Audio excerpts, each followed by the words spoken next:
बंदी छोड़ सतगुरु रामपाल जी परमेश्वर जी की जय हो।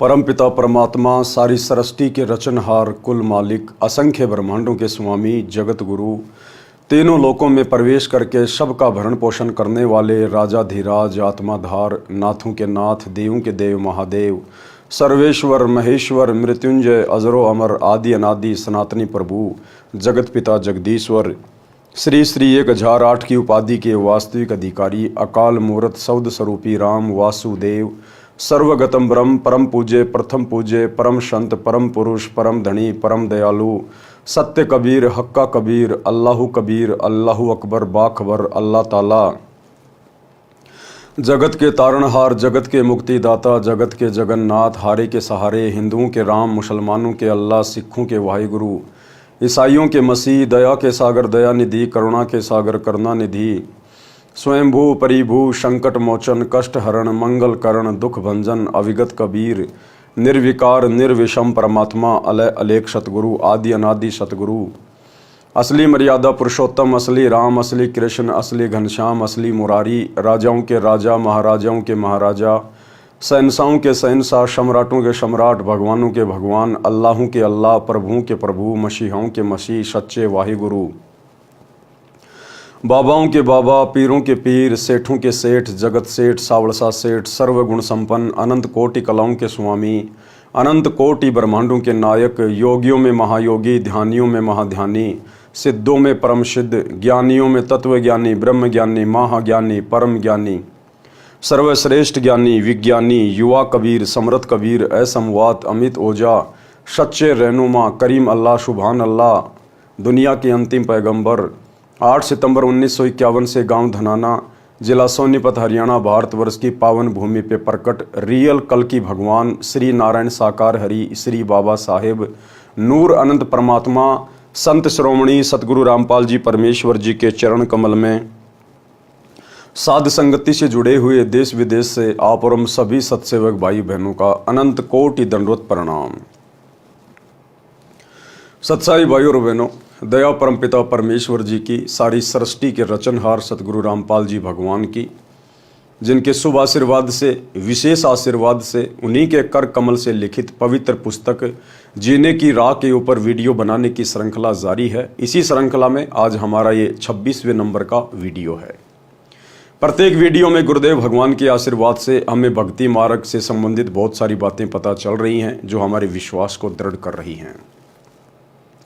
भाई और बहनों, पवित्र पुस्तक जीने की राह के ऊपर कल हमारा लास्ट वीडियो होगा, अंतिम वीडियो होगा।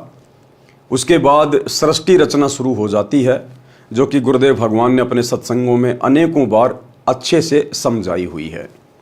तो कल जीने की राह पुस्तक के ऊपर हमारा लास्ट वीडियो होगा।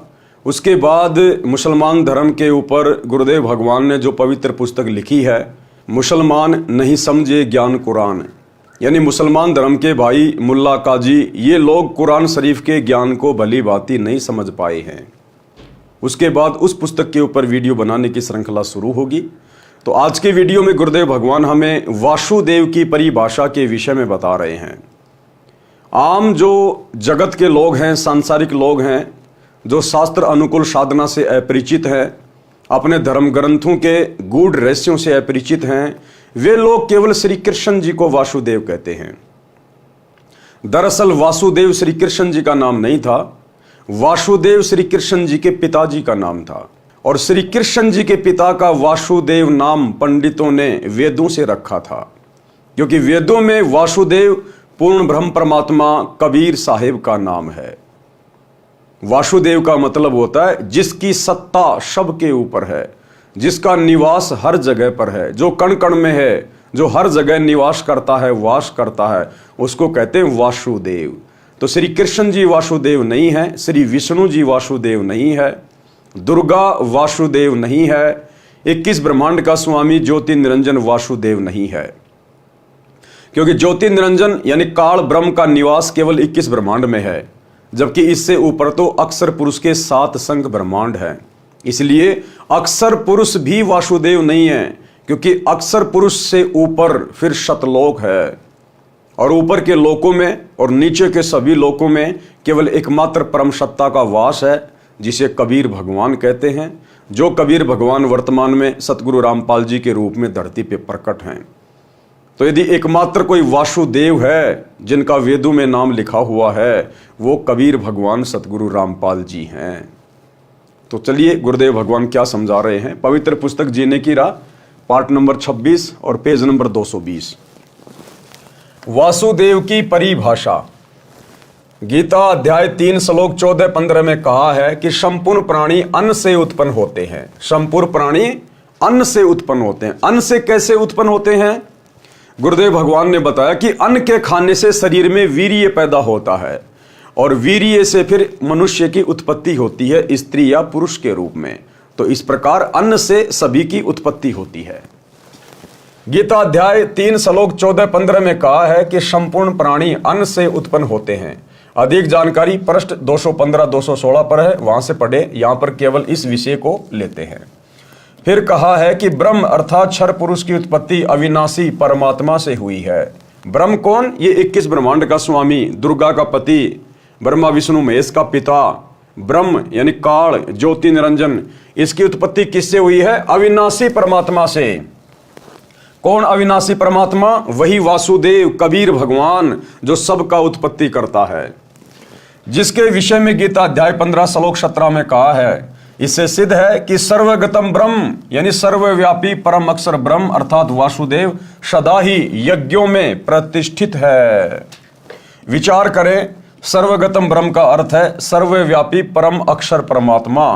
गीता अध्याय 3 श्लोक 15 के अनुसार श्री ब्रह्मा जी, श्री विष्णु जी तथा श्री शिव जी तीनों देवता केवल एक ब्रह्मांड में बने तीनों लोकों स्वर्गलोक, पृथ्वीलोक, पाताल लोक में केवल एक एक विभाग अर्थात गुण के प्रधान हैं। ये सर्वगतम ब्रह्म अर्थात सर्वव्यापी परमात्मा वासुदेव नहीं है। यानी काल ने तपस्या करके पूर्ण ब्रह्म परमात्मा कबीर देव भगवान से 21 ब्रह्मांड लिए हुए हैं और 21 ब्रह्मांड के एक ब्रह्मांड में काल ने जो सृष्टि रची हुई है, उस एक ब्रह्मांड में केवल 3 लोकों के प्रधान हैं ये ब्रह्मा विष्णु महेश, वो भी एक एक विभाग के।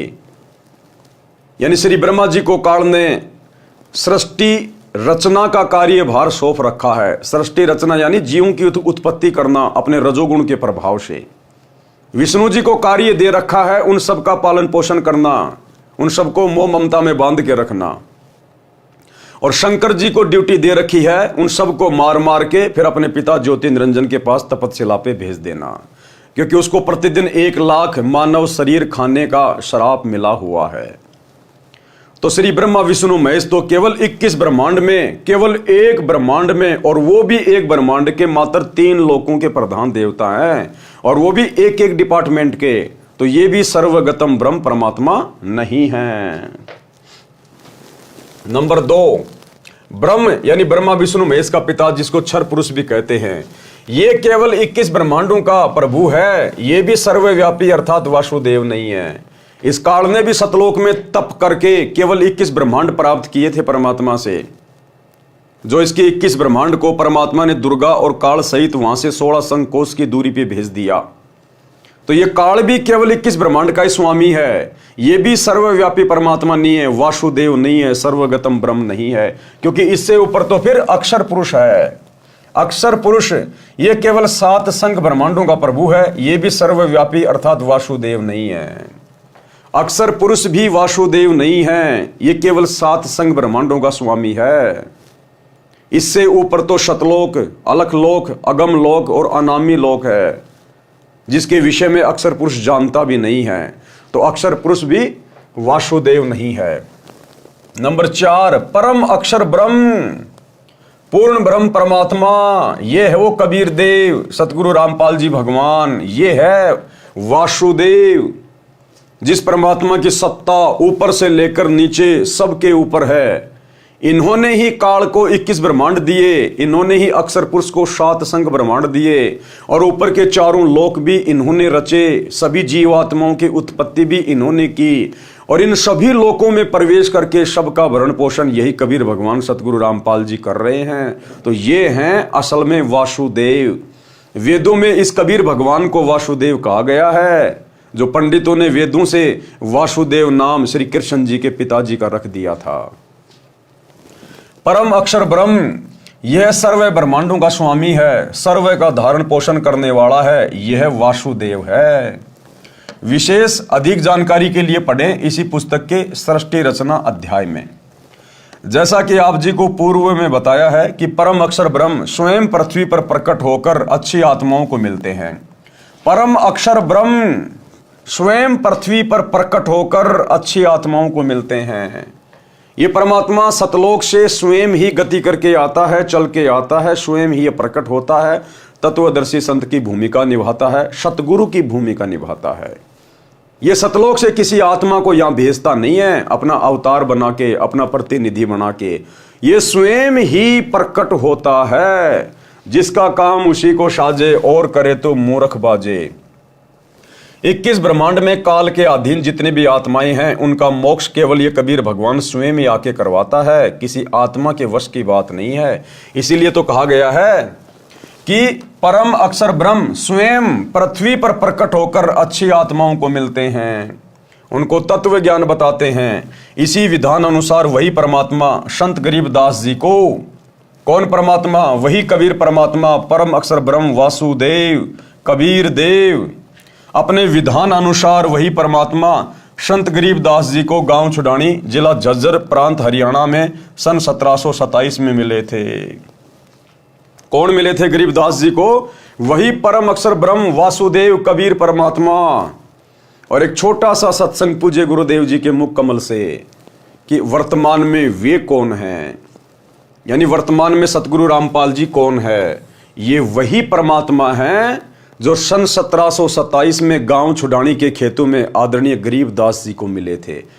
छोटा सा सत्संग जिसमें गुरुदेव कह रहे हैं कि उत्तर दक्षिण पूर्व पश्चिम फिरदा दाने दाने नु, सर्व कला सतगुरु साहिब की हरि आए हरियाणे नु। कि भाई वो परमात्मा गरीबदास जी के समय आए और आज तुम्हारे सामने प्रत्यक्ष प्रकट है। अगर पहचान सको तो पहचान लो। छोटा सा सत्संग। तो क्या बताते हैं? उत्तर दक्षिण पूर्व पश्चिम फिरदा दाने दाने नो, और सर्व कला सतगुरु साहिब की हरि आए हरियाणे। गरीबदास जी के समय आए तेरी बारे भाई प्रगट सामने थारे, पहचाने जात पहचान लियो। गरीबदास जी के समय आए तेरी बारे भाई प्रगट सामने थारे, पहचाने जात पहचान लियो। गरीबदास जी के समय आए तेरी बारे भाई प्रगट सामने थारे, पहचाने जात पहचान लियो। तो भाई और बहनों, सत्संग आपने सुना, उम्मीद करता हूं समझ में आ गया होगा। गरीबदास जी को कौन मिले थे? गरीबदास जी के समय कौन आए थे? कबीर परमात्मा जिंदा बाबा के रूप में। और गुरुदेव कह रहे हैं वही आज तुम्हारे सामने प्रत्यक्ष प्रकट है, पहचान सको तो पहचान लो। तो वर्तमान में हमारे सामने कौन प्रत्यक्ष प्रकट है? सतगुरु रामपाल जी। तो कौन हुए सतगुरु रामपाल जी? गरीबदास जी के गुरु, गरीबदास जी के परमात्मा। ये स्वयं बंदी छोड़ कबीर साहिब है, वासुदेव है, परम अक्षर ब्रह्म है। अपने विधान अनुसार वही परमात्मा संत गरीबदास जी को गांव छुडानी, जिला झज्जर, हरियाणा प्रांत सन 1727 में मिले थे। एक जिंदा महात्मा की वेशभूषा में थे। गरीबदास जी की आत्मा को उस सनातन परम धाम में ले गए थे। कहाँ? सतलोक में। फिर ऊपर के सर्व ब्रह्मांडों तथा प्रभुओं की स्थिति बताकर तत्व ज्ञान से परिचित कराकर वापिस शरीर में छोड़ा था। उस समय संत गरीबदास जी की आयु 10 वर्ष की थी। उस दिन संत गरीबदास जी को मृत जानकर चिता पर रखकर अंतिम संस्कार की तैयारी कर रहे थे। उसी समय उनकी आत्मा को शरीर में प्रवेश करा दिया। जीवित होने पर सर्व कुल के लोगों की खुशी का ठिकाना नहीं रहा। उसके पश्चात संत गरीबदास जी ने एक अनमोल ग्रंथ की रचना की। उसमें आंखों देखा तथा स्वयं परमात्मा द्वारा बताए ज्ञान को बताया, जो एक गोपाल दास नामक दादूपंथी साधु ने लिखा था, जो वर्तमान में प्रिंट करा रखा है। पंजाब प्रांत में लुधियाना शहर के पास एक वासियर गांव है। उसमें एक प्रभु प्रेमी व्यक्ति राम राय उर्फ झुमकरा रहता था। उसने संत गरीबदास जी की महिमा सुनी तो दर्शनार्थ गांव छुडानी में चला गया। संत गरीबदास जी ने ये ज्ञान सुनाया जो इस दास संत रामपाल दास को संत गरीबदास से प्राप्त हुआ है, जो आप जी को इस पुस्तक तथा अन्य पुस्तकों के द्वारा सुनाया है। उस राम राय ने प्रश्न किया कि हे महात्मा जी, यानी गरीबदास जी से उस राम राय उर्फ झुमकरा जी ने सवाल किया कि हे महात्मा जी, यह ज्ञान तो आज तक किसी ने बताया नहीं।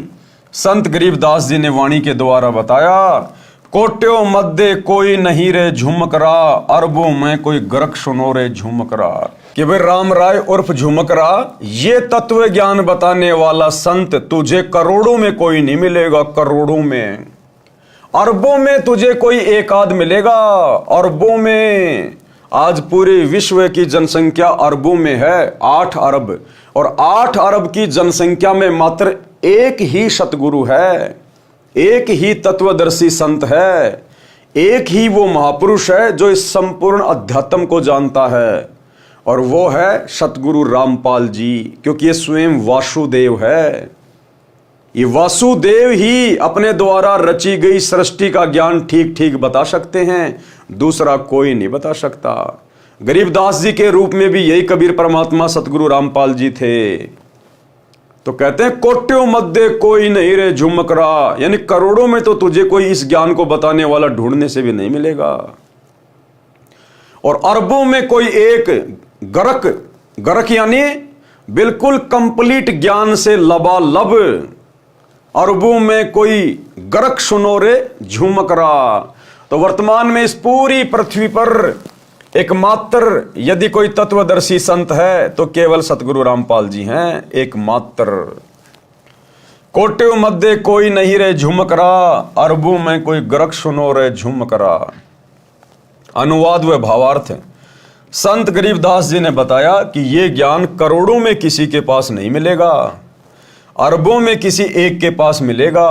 वह संत सर्व ज्ञान संपूर्ण साधना के मंत्रों से गरक अर्थात परिपूर्ण होता है। प्रिय पाठकों, वह संत वर्तमान में बरवाला जिला हिसार वाला है। ज्ञान समझो और लाभ उठाओ। बरवाला जिला हिसार वाला कौन? सतगुरु रामपाल जी। प्रश्न किया है, प्राचीन काल से चली आ रही भक्ति की साधना को आप गलत कैसे कह रहे हो? जैसे तप सर्व ऋषिजन किया करते थे, हम सर्व हिंदू समाज में देख रहे हैं। सब हरे कृष्णा हरे राम राधे राधे श्याम मिलादे, ओम नमः शिवाय, ओम नमो भगवते वासुदेवाय नमः, जय सिया राम राधे श्याम, ओम तत्सत में से कोई एक मंत्र का जाप करते आ रहे हैं, वर्तमान में भी कर रहे हैं। श्री रामचंद्र जी, श्री कृष्ण जी को हम पूर्ण परमात्मा मानते हैं, इसलिए इनके नाम जपते हैं। आप इन नाम जाप मंत्रों को व्यर्थ जाप बताते हैं, स्पष्टीकरण दीजिए। तो गुरुदेव भगवान ने क्या उत्तर दिया? प्राचीन काल में यदि ये साधना होती और ये मंत्र होते तो श्रीमद् भगवत गीता अध्याय 4 श्लोक 1 व 2 में गीता ज्ञान दाता ये नहीं कहते कि ये योग अर्थात जो भक्ति विधि में गीता ज्ञान में बता रहा हूं ये अब लुप्त प्राय हो गया है, नष्ट हो गया है। ये ज्ञान तथा भक्ति मैंने सूर्य देव से कही थी। अब बहुत सारे लोगों को शंका हो जाती है, जो लोग धर्मशास्त्रों से परिचित नहीं है, जो लोग विज्ञान को ज्यादा महत्व देते हैं, वो लोग जब ये सुनते हैं, गीता जी में इस अध्याय को पढ़ते हैं कि गीता जी में कहा गया है कि अर्जुन ये ज्ञान मैंने सबसे पहले सूर्य को दिया था, तो लोग सोच बैठते हैं कि ये सूर्य जो आग का गोला जो चमकता है, इसको भला कैसे ज्ञान दिया गया? इस आग के गोले को ज्ञान नहीं दिया गया।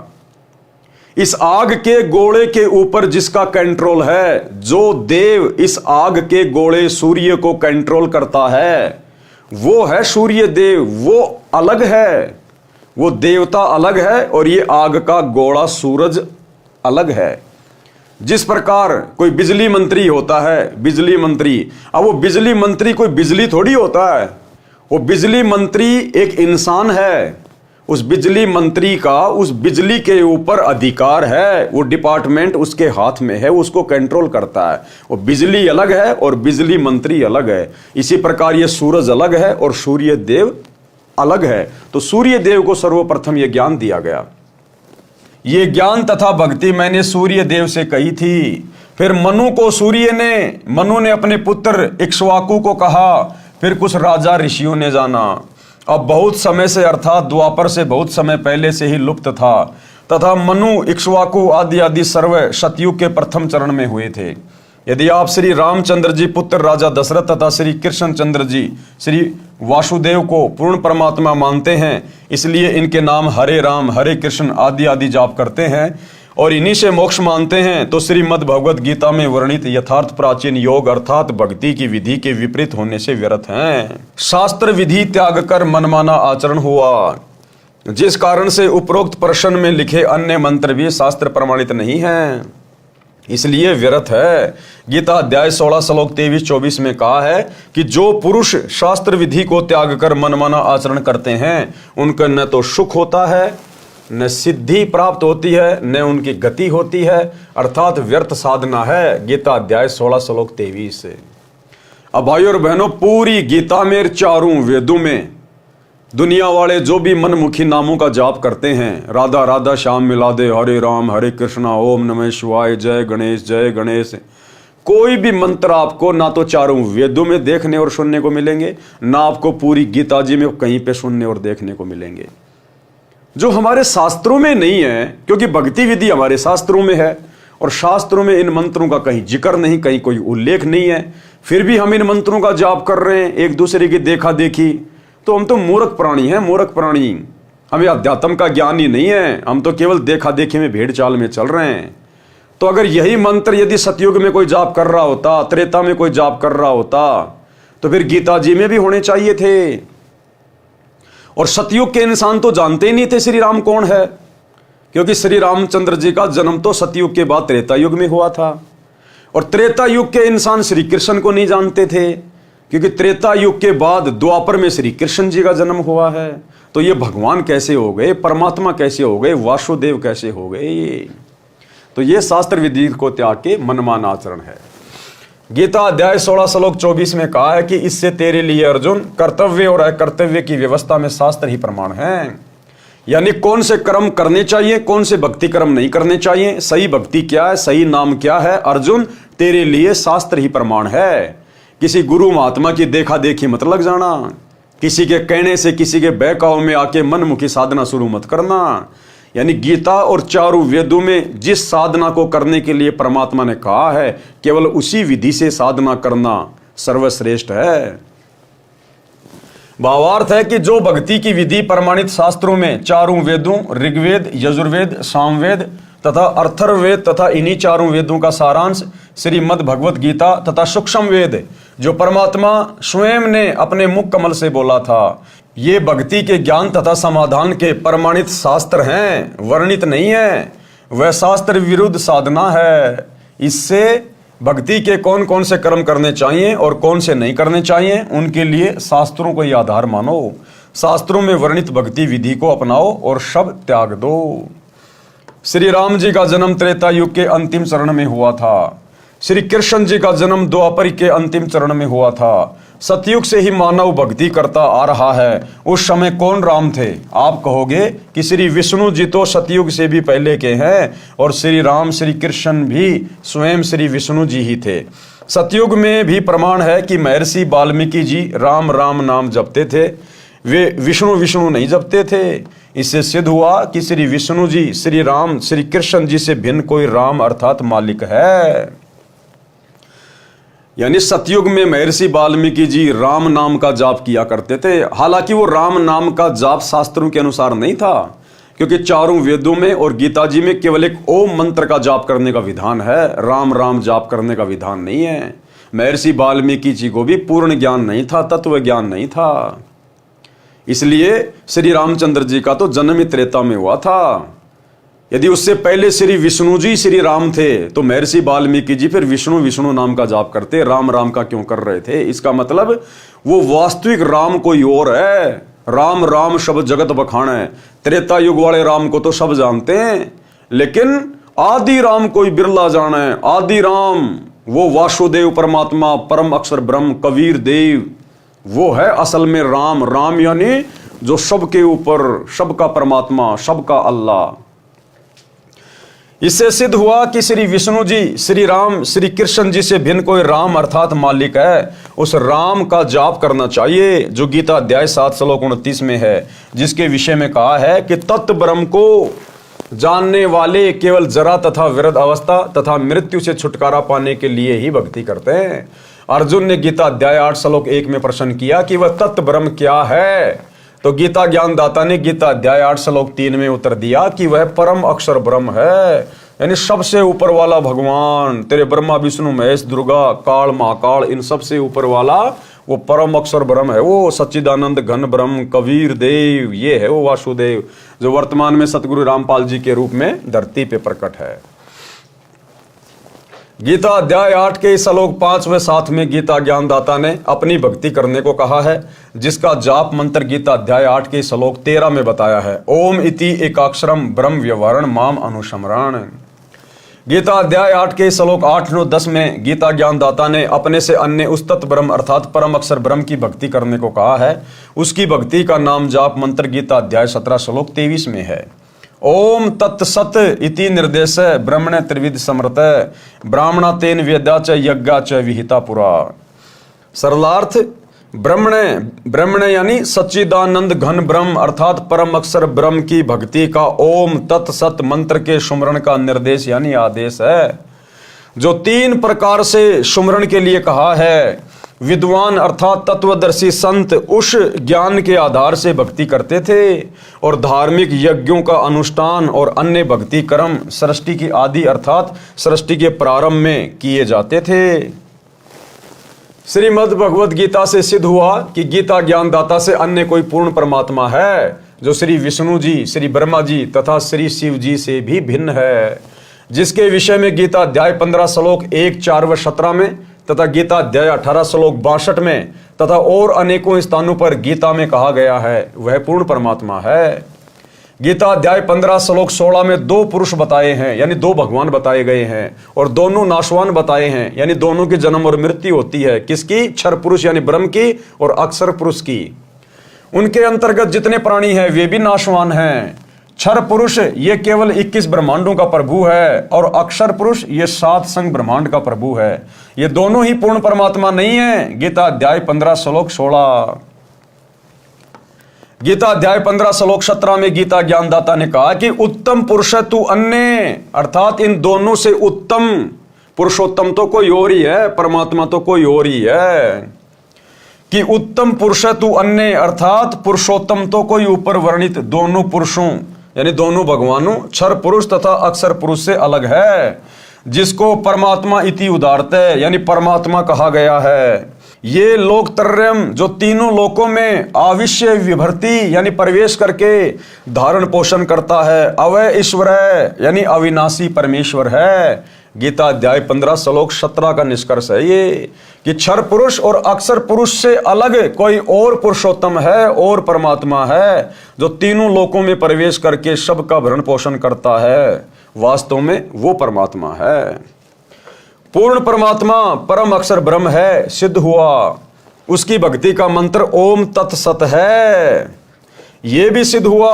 ओम तत्सत जो तीनों मंत्र हैं ये उपरोक्त तीनों प्रभुओं यानी ओम मंत्र तो क्षर पुरुष का अर्थात काल का है जो गीता का ज्ञान दे रहा है, और तत् ये सांकेतिक है जो इसी पुस्तक में पूर्व में विवरण है वहां पढ़ें। ये तत् नाम जाप अक्षर पुरुष का है, और सत जो तीसरा मंत्र है ये भी सांकेतिक है, अधिक विस्तार पूर्व में दिए प्रकरण में इसी पुस्तक में पढ़ें। ये सत मंत्र परम अक्षर ब्रह्म का है जिसको सार नाम कहते हैं, लेकिन ये सांकेतिक है, कोड वर्ड में है। ये केवल सतगुरु रामपाल जी बताएंगे कि वास्तव में वो मंत्र क्या है। श्रीमद् भगवद गीता में ये पूर्ण मोक्ष प्राप्ति के सांकेतिक मंत्र हैं जो आज तक यानी सन 2012 तक किसी ने नहीं स्पष्ट किए। आप जी जो हरिओम तत्सत जाप करते हैं वह भी व्यर्थ है, क्योंकि आप जी को तत् तथा सत के वास्तविक मंत्रों का ज्ञान नहीं है। यानी ये तत्व क्या है और सत क्या है ये कोड वर्ड में है, यानी वास्तविक मंत्र क्या है वो किसी को पता नहीं है एकमात्र सतगुरु रामपाल जी के अलावा। उदाहरण, एक धनी व्यक्ति ने अपने धन को अपने घर में गड्ढा खोदकर दबा दिया। उस स्थान का केवल धनी व्यक्ति को ही पता था। उस धनी व्यक्ति ने एक बही में सांकेतिक स्थान लिख दिया। धनी व्यक्ति की मृत्यु अचानक हो गई। पिता का संस्कार करके पुत्रों ने वह पैड उठाई जिसमें पिताजी कहता था कि इस बही में धन कहाँ है ये लिखा है, जिसे पिताजी किसी को नहीं दिखाते थे। धनी व्यक्ति के मकान के आगे आंगन था। उस आंगन के एक कोने में मंदिर बना था। बही में लिखा था कि चांदनी 14 रात्रि 2 बजे सारा धन मंदिर के गुंबज में दबा रखा है। लड़कों ने मंदिर का गुंबज रात्रि के 2 बजे फोड़कर धन खोजा, कुछ नहीं मिला। बच्चों को बड़ा दुख हुआ। एक दिन उनके पिता का मित्र दूसरे गांव से शोक व्यक्त करने आया। बच्चों ने यथास्थान पर धन न मिलने की चिंता जताई।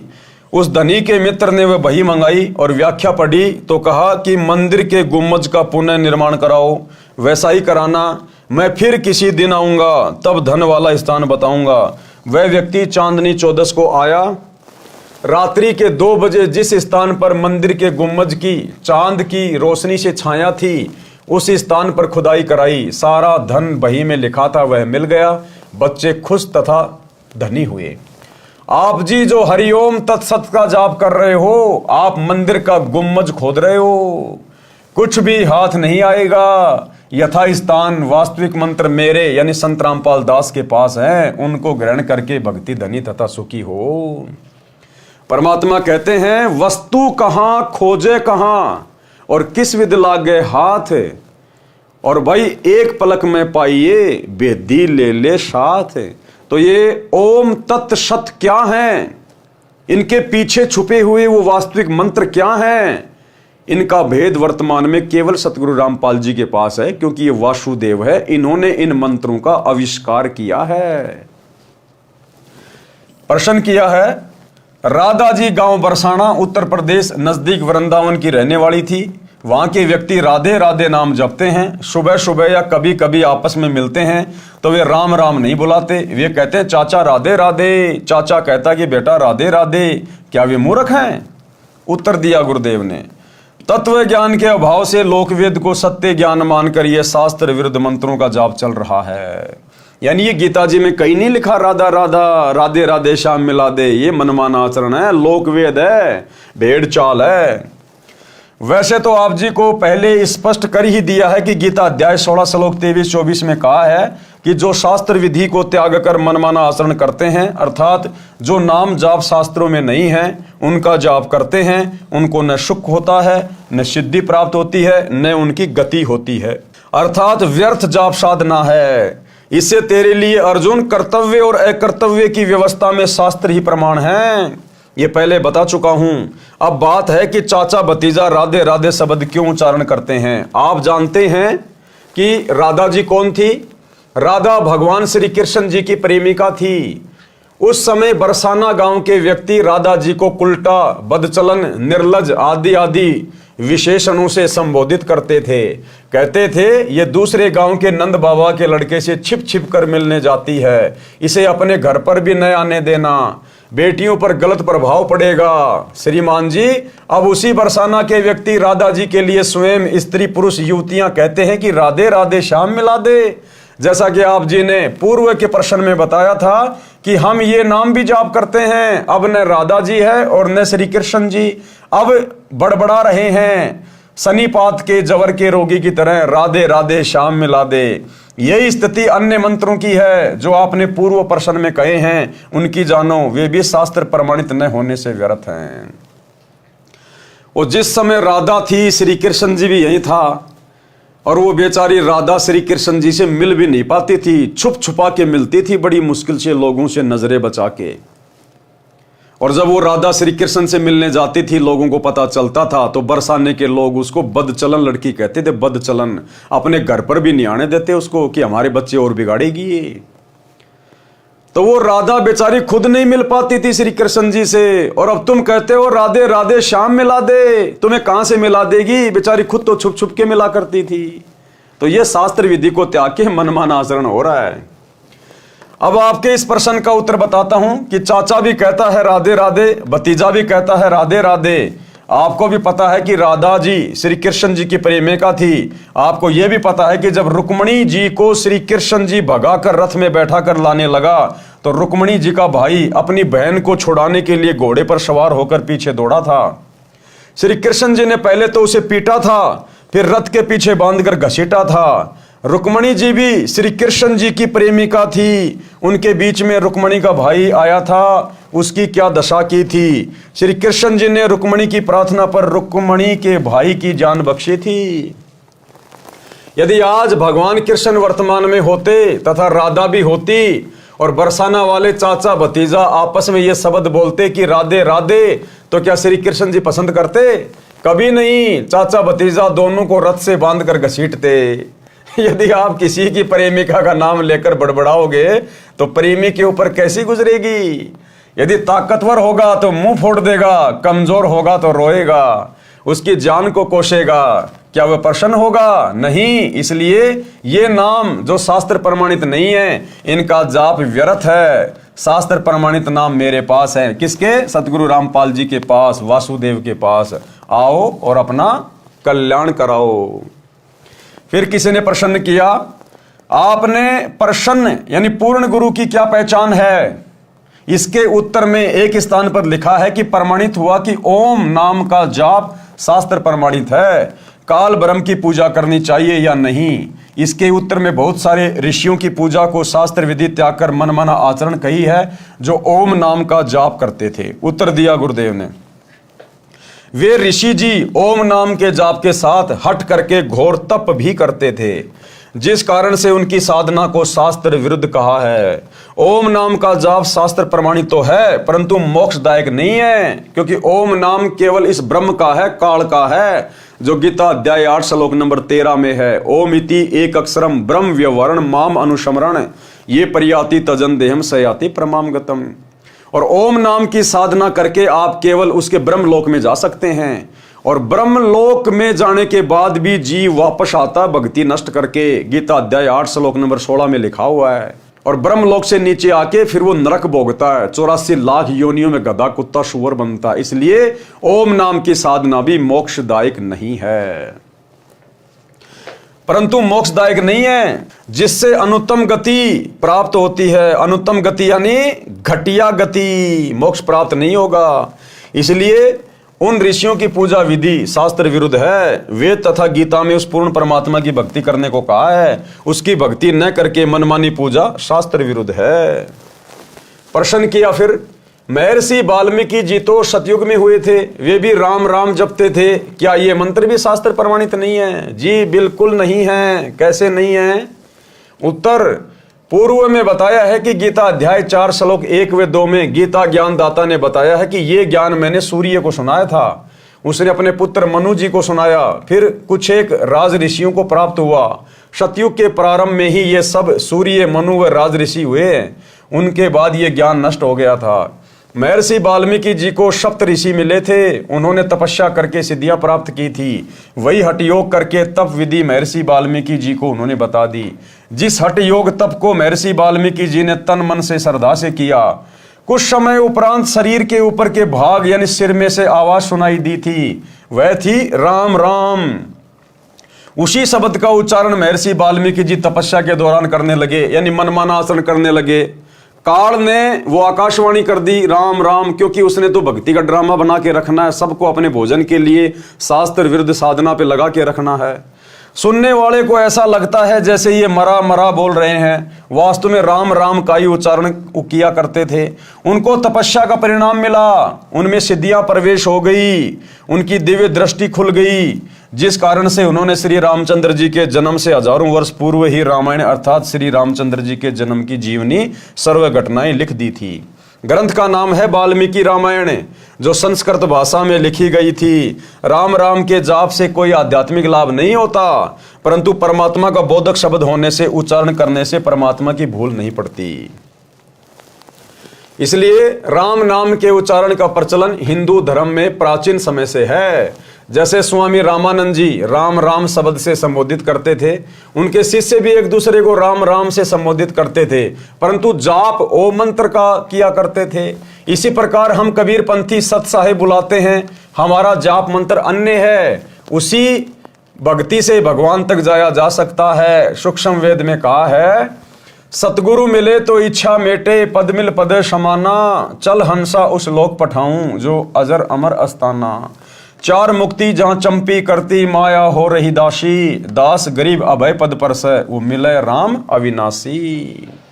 अब भक्ति किस भगवान की करनी चाहिए, किस प्रभु की करनी चाहिए? गीता जी के अनुसार, यानी गीता जी क्या कह रही है कि भक्ति किस प्रभु की करनी चाहिए? इसलिए सूक्ष्म वेद में कहा है, भजन करो उस रब का जो दाता है कुल सबका, कि उस प्रभु का, उस भगवान का, उस रब का, उस मालिक का भजन करो जो सबका रब है, सबका भगवान है, सबका परमात्मा है, जो वासुदेव है, उस परम अक्षर ब्रह्म का, कबीर देव का, जो वर्तमान में सतगुरु रामपाल जी के रूप में धरती पे प्रकट हैं। श्रीमद् भगवद गीता अध्याय 15 श्लोक 1 से 4 तथा 16-17 में कहा है कि यह संसार ऐसा है जैसे पीपल का पेड़ है। जो संत इस संसार रूपी पीपल के पेड़ की मूल यानी जड़ों से लेकर तीनों गुणों रूपी शाखाओं तक सभी भाग भिन्न भिन्न बता देता है, स वेदवित, वह वेद के तात्पर्य को जानने वाला है, अर्थात वह तत्वदर्शी संत है। यानी सृष्टि की रचना कैसे हुई, काल के 21 ब्रह्मांड कैसे आए, कहां से आए, ब्रह्मा विष्णु महेश की उत्पत्ति कैसे हुई, ब्रह्मा विष्णु महेश की भक्ति मार्ग में क्या स्थिति है, कितनी इनकी पावर है, कहां तक के ये भगवान है, अक्षर पुरुष कौन है, उसके साथ संग ब्रह्मांड कहां से आए, कैसे आए, और ऊपर के चारों अजर अमर लोक क्या हैं, जो इस संपूर्ण सृष्टि रचना को बता दे, इस भक्ति रूपी पेड़ की संरचना को बता दे, वो है वासुदेव, वो है वो प्रभु जिसकी भक्ति करनी चाहिए। अपने द्वारा रची सृष्टि का ज्ञान तथा वास्तविक अध्यात्म ज्ञान परमात्मा स्वयं पृथ्वी पर प्रकट होकर अपने मुख कमल से सुनाता है। अपने द्वारा रची गई सृष्टि का ज्ञान परमात्मा स्वयं पृथ्वी पर प्रकट होकर, यानी आज सतगुरु रामपाल जी ये कबीर भगवान 8 सितंबर 1951 से गांव धनाना, जिला सोनीपत, हरियाणा में प्रकट हैं।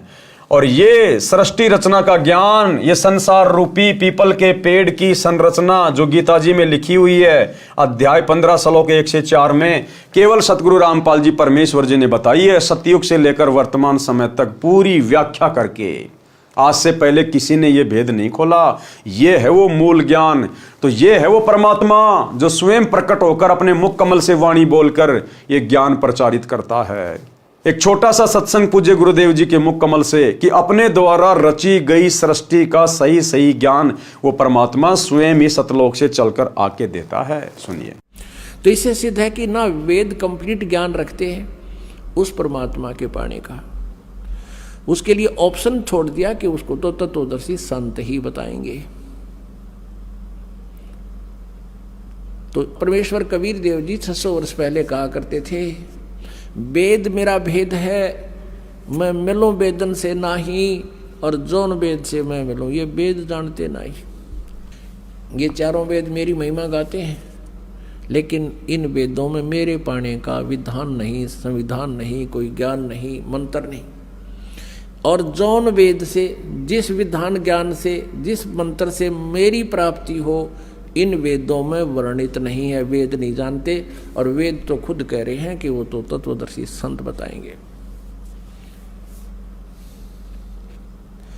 वो तत्वदर्शी संत की भूमिका करने भी स्वयं ही परमेश्वर आए थे।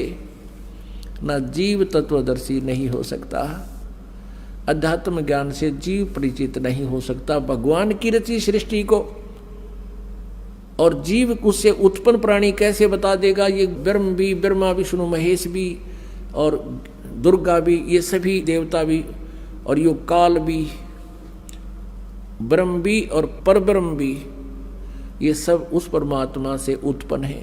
तो परमात्मा के द्वारा उत्पन्न की गई सृष्टि को उसके बालक नहीं बता सकते, संतान नहीं बता सकती, तो पिता ही बतावे। तो भाई और बहनों, सतगुरु रामपाल जी किसी के अवतार नहीं है, किसी के दास नहीं है, कोई संदेशवाक नहीं है। ये स्वयं ही कबीर देव है, वासुदेव है, परम अक्षर ब्रह्म है। अपने द्वारा रची सृष्टि का ज्ञान तथा वास्तविक अध्यात्म ज्ञान परमात्मा स्वयं पृथ्वी पर प्रकट होकर अपने मुख कमल से सुनाता है। प्रमाण के लिए पढ़े निम्न वेद मंत्र। इन मंत्रों की फोटोकॉपी कृपया देखें पुस्तक गीता तेरा ज्ञान अमृत में, जिनका अनुवाद आर्य समाज के प्रवर्तक महर्षि दयानंद तथा उसके अनुयायियों ने किया है। उनकी त्रुटियां लेखक संत रामपाल दास ने शुद्ध की है। ऋग्वेद मंडल नंबर 9 सूक्त 86 मंत्र 26-27, ऋग्वेद मंडल नंबर 9 सूक्त 82 मंत्र 1 और 2, ऋग्वेद मंडल नंबर 9 सूक्त 96 मंत्र 16 से 20, ऋग्वेद मंडल नंबर 9 सूक्त 94 मंत्र 1, ऋग्वेद मंडल नंबर 9 सूक्त 95 मंत्र 2, ऋग्वेद मंडल नंबर 9 सूक्त 54 मंत्र 3, ऋग्वेद मंडल नंबर 9 सूक्त 20 मंत्र 1 में प्रमाण है कि जो सर्व ब्रह्मांडों का रचनहार, सर्व का पालनहार परमेश्वर है, वह सभी भवनों के ऊपर के लोक में बैठा है, यानी वो अनामी लोक में बैठा है, अकह लोक में। ऋग्वेद मंडल नंबर 9 सूक्त 54 मंत्र 3, वह परमात्मा वहां से गति करके अर्थात सशरीर चलकर यहां पृथ्वी पर आता है। जैसे कि 8 सितंबर 1951 को सांसारिक चरम दृष्टि को धोखा देते हुए ये कबीर भगवान सतगुरु रामपाल जी सशरीर 8 सितंबर 1951 को गांव धनाना, जिला सोनीपत, हरियाणा में प्रकट हुए।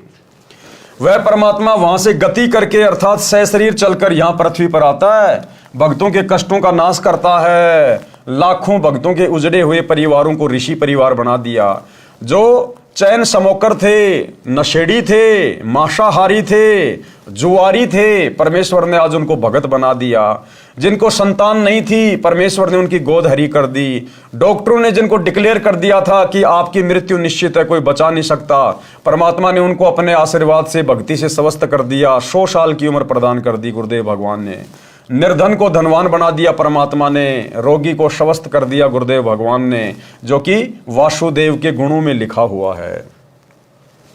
भक्तों के संकटों का नाश करता है, उसका नाम कबीर देव अर्थात कबीर परमेश्वर है। यहाँ पर अच्छी आत्माओं को मिलता है, उनको तत्व ज्ञान अपने मुख कमल से बोलकर बताता है। तो आज वो तत्व ज्ञान गुरुदेव अपने मुख कमल से बोल के सुना रहे हैं। अन्यथा इनके अलावा पृथ्वी पर दूसरा कोई संत नहीं है जो तत्व ज्ञान की छींट भी जानता हो। वह परमात्मा ऊपर के लोक में बैठा है। ऋग्वेद मंडल नंबर 9 सूक्त 86 मंत्र 26-27, मंडल 82 मंत्र 1-2 तथा मंडल 9 सूक्त 20 मंत्र 1। परमात्मा पृथ्वी पर कवियों की तरह आचरण करता हुआ विचरण करता है। ऋग्वेद मंडल नंबर 9 सूक्त 94 मंत्र 1 में परमात्मा अपने मुख कमल से वाणी बोलकर भक्तों को भक्ति करने की प्रेरणा करता है। परमात्मा भक्ति के गुप्त मंत्रों का आविष्कार करता है। ऋग्वेद मंडल नंबर 9 सूक्त 95 मंत्र 2। सार नाम और सार शब्द ये सतगुरु रामपाल जी परमेश्वर जी के पास हैं, ये गुप्त मंत्र और किसी के पास नहीं है। परमात्मा तत्व ज्ञान को कबीर वाणी यानी कबीर वाणी द्वारा लोकोक्तियों, दोहों, चौपाइयों द्वारा बोलकर सुनाता है। वह कबीर देव, कबीर परमेश्वर है जो संत रूप में प्रकट होता है। उस परमेश्वर द्वारा ऋषि या संतों द्वारा रची असंख्य वाणियां जो तत्व ज्ञान है, वे उनके अनुयायियों के लिए अमृत तुल्य आनंददायक होती हैं। वह परमेश्वर प्रसिद्ध कवियों में से भी एक प्रसिद्ध कवि की पदवी भी प्राप्त करते हैं। उनको कवि कहते हैं, परंतु वह परमात्मा होता है।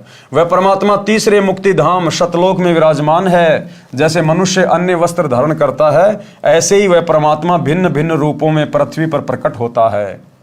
उपरोक्त ऋग्वेद के मंत्रों से स्पष्ट है कि परमात्मा अपने अमर धाम से चलकर पृथ्वी पर प्रकट होता है।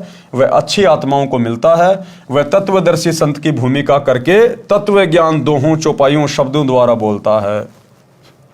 क्या भूमिका करता है वो परमात्मा? परमअक्षर ब्रह्म वासुदेव तत्वदर्शी संत की भूमिका। उस परमेश्वर ने सन 1398 से 1518 तक 120 वर्ष पृथ्वी पर भारतवर्ष की पावन धरती पर काशी शहर में जुलाहे यानी धानक के रूप में रहकर तत्व ज्ञान बताया था। कबीर अक्षर पुरुष एक पेड़ है और क्षर पुरुष वाकी डार और तीनों देवा शाखा हैं, पात रूप संसार। विशेष कबीर वाणी पुस्तक में एक वाणी ऐसे भी लिखी है, कबीर अक्षर पुरुष वृक्ष का तना है, क्षर पुरुष है डार, तीनों देव शाखा बहे, पात जानो संसार। सरलार्थ, वृक्ष का जो हिस्सा पृथ्वी से बाहर दिखाई देता है उसकी जानकारी बताइए कि वृक्ष का जो तना होता है उसे तो अक्षर पुरुष जानो, जो 7 संग ब्रह्मांडों का स्वामी है। तने के ऊपर कई मोटी डार निकलती हैं, उनमें से एक डार को क्षर पुरुष जानो यानी काल जानो, ब्रह्म जानो। फिर उस डार के मानो 3 शाखा निकलती हैं, ये तीनों देवता रजगुण ब्रह्मा जी, सतगुण विष्णु जी तथा तमगुण शिव जी जानो। और उन शाखाओं पर लगे पत्ते जीव जंतु जानो। परमेश्वर कबीर जी ने तत्व ज्ञान में सब ज्ञान बताया है। गीता अध्याय 4 श्लोक 32 में भी कहा है कि यज्ञों अर्थात धार्मिक अनुष्ठानों की जानकारी ब्रह्मणे मुखे सच्चिदानंद घन ब्रह्म अर्थात परम अक्षर ब्रह्म ने अपने मुख कमल से बोली वाणी में विस्तार के साथ कही है, वो तत्व ज्ञान है। गीता अध्याय 4 श्लोक 34 में कहा है कि जो तत्व ज्ञान परमात्मा स्वयं बताता है उसको उसके कृपया पात्र संत ही समझते हैं। यानी तत्व ज्ञान को, जो तत्व ज्ञान को कबीर भगवान वासुदेव सतगुरु रूप में, तत्वदर्शी संत के रूप में प्रकट होके बताता है, उसको हर कोई नहीं समझ पाता।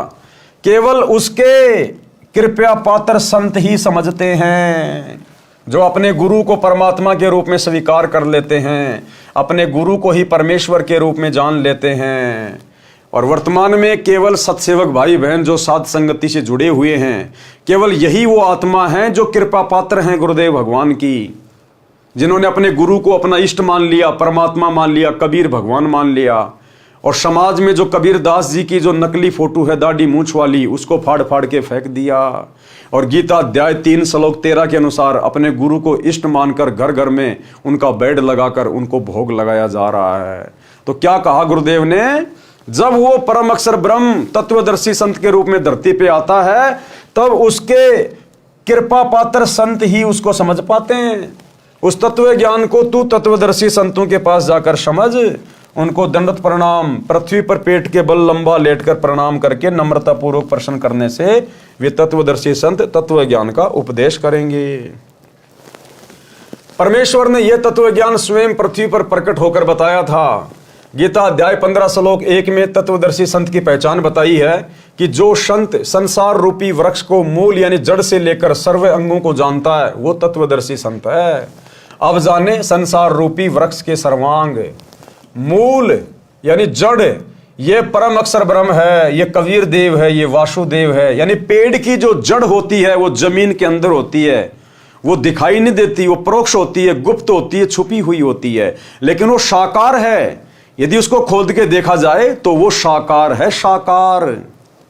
इसलिए पेड़ का जो मूल है वो उसकी जड़ होती है, जड़ से ही पूरे पेड़ को पोषण मिलता है, तने को भी, डारियों को भी, आगे शाखाओं को भी।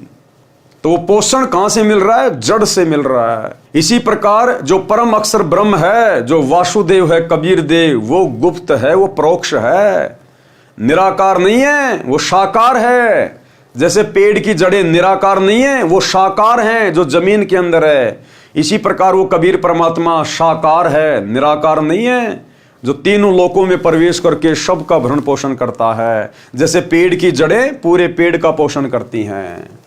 मूल यानी जड़, ये परम अक्षर ब्रह्म है जो सबका मालिक है, सबकी उत्पत्ति करता है, सबका धारण पोषण करने वाला है, जिसकी जानकारी गीता अध्याय 8 श्लोक 1 के प्रश्न का उत्तर गीता अध्याय 8 के ही श्लोक 3, 8, 9, 10 तथा 20, 21, 22 में दिया है।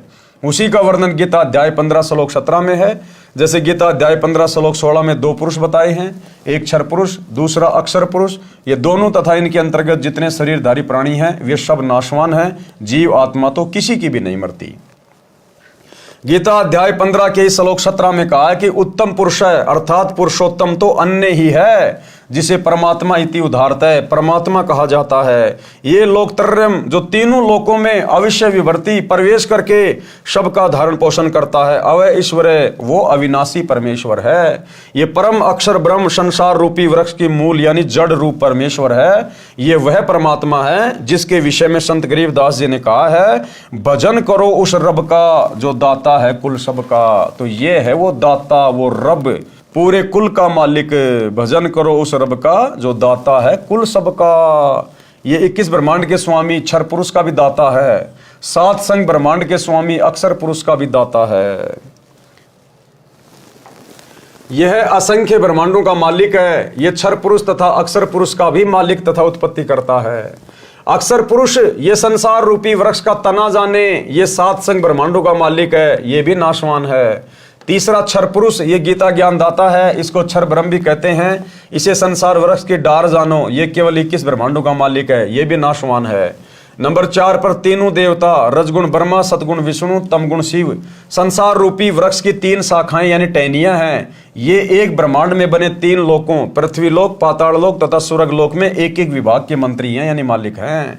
जैसे रजगुण विभाग के श्री ब्रह्मा जी मालिक हैं, जिसके प्रभाव से सभी प्राणी संतान उत्पत्ति करते हैं। शतगुण विभाग के श्री विष्णु जी मालिक हैं, जिसके एक दूसरे में ममता बनी रहती है, कर्मा अनुसार सर्व का किया फल देते हैं।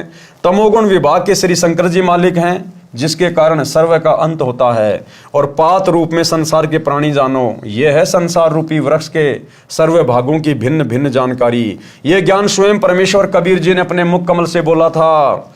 वह कबीर वाणी, कबीर बीजक, कबीर शब्दावली तथा कबीर सागर में श्री धनी धर्मदास बांधवगढ़ वाले द्वारा लिखा गया था।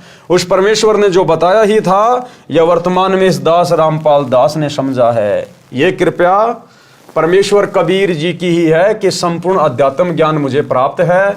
गीता अध्याय 15 श्लोक 1 के अनुसार तत्वदर्शी संत की पहचान से भी यह सिद्ध हुआ कि ये दास रामपाल दास वो तत्वदर्शी संत है। तो भाइयों और बहनों, मौका चूको मत, जितना जल्दी हो सके सतगुरु रामपाल जी परमेश्वर जी के सत्संग सुनना शुरू कर दो और भक्ति शुरू कर दो। आने वाला समय बहुत ज्यादा विनाशकारी है। अगर आप शास्त्र विधि को त्याग के मनमुखी मंत्रों का जाप करते रहोगे, हरे राम हरे कृष्णा राधे राधे श्याम मिला दे, ओम नमः भागवते वासुदेवाय नमः, कुछ भी जपते रहो, कुछ भी ढोलक पेटी बजाते रहो, इन नकली साधु संत महात्मा आचार्य शंकराचार्य की शरण में पड़े रहो, कुंभ नहाते रहो, गंगा हरिद्वार गया बरसाना बद्रीनाथ केदारनाथ नीलकंठ कहीं भी चक्री मारते रहो, गोवर्धन की फेरी लगाते रहो, कुछ नहीं हासिल होगा। अंत में दुर्गति होगी, दुर्गति, क्योंकि आप सभी लोग मनमानी साधना कर रहे हो, मनमानी पूजा। पूरा का पूरा हिंदू समाज मनमानी पूजा के ऊपर टिका हुआ है, मनमानी साधना के ऊपर। एक बार सतगुरु रामपाल जी के सत्संग सुनना शुरू करो, सृष्टि रचना को सुनो, पढ़ो, समझो और सत भक्ति को अपनाओ। ये मनुष्य जन्म केवल सत भक्ति के लिए मिला है, केवल सत भक्ति के लिए। बाकी सारे काम तो जानवर भी करते हैं, और अंत में हम वही काम करते करते मर गए, तो फिर जानवर में और हम इंसानों में भला क्या अंतर हुआ। तो भाइयों और बहनों, आज के जीने की राह पुस्तक के ऊपर बन रहे वीडियो में केवल इतना ही। कल हमारा लास्ट वीडियो होगा, अंतिम वीडियो होगा जीने की राह पुस्तक के ऊपर। तो कल रात्रि सभी भाई बहन 8 बजे फिर से जुड़िए। तब तक गुरुदेव भगवान हम सबको आज्ञा दें, इजाजत दें, सद्बुद्धि दें, आशीर्वाद दें। बंदी छोड़ सतगुरु रामपाल जी भगवान की जय हो।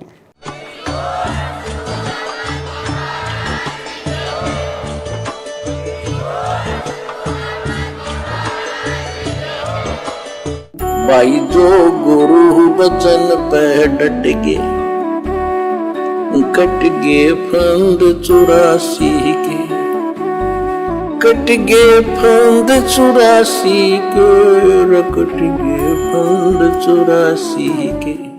भाई जो गुरु बचन पे डट गे, कट गे फंद 84 के।